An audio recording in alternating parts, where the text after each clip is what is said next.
In our first reading today, the prophet Isaiah says that foreigners who join themselves to the Lord will be brought to God's holy mountain and made joyful in my house of prayer. For my house shall be called a house of prayer for all peoples.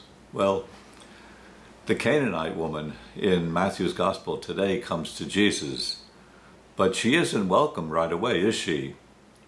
She begs him to cure her daughter, but Jesus doesn't say anything to her.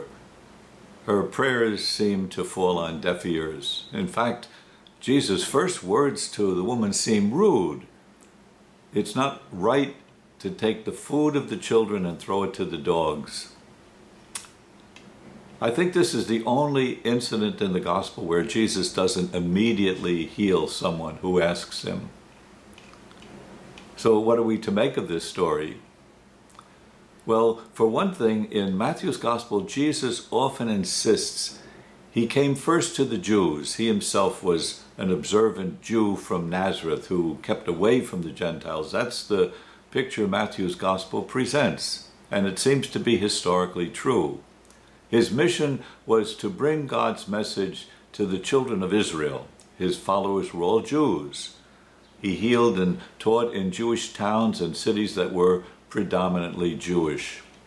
But the Canaanite woman, an outsider, is a woman of extraordinary faith.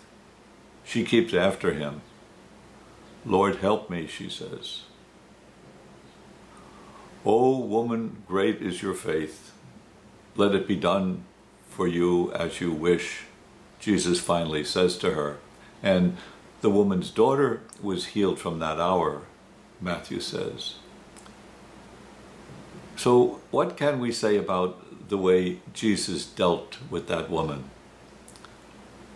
Can we say that the silence of Jesus toward the woman is like the silence of God at times? God can seem so silent, so hard and uncaring at times. A daughter's sick, a wife's dying, a child is taken away so young.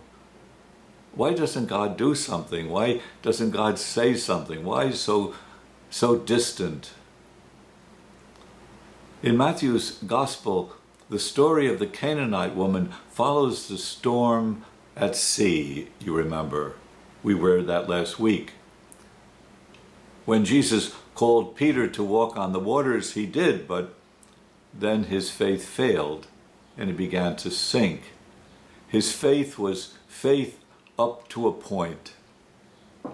And now Matthew follows that story with this one, the story of a woman who's not a Jew, not someone familiar with Jesus, but her faith is far stronger than Peter's. You of little faith, why do you doubt? Jesus says to Peter.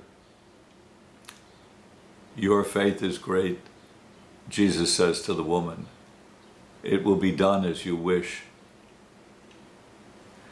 And that's the kind of faith we ask for, like that woman's faith, strong, persevering, a faith that doesn't doubt, even when God is silent.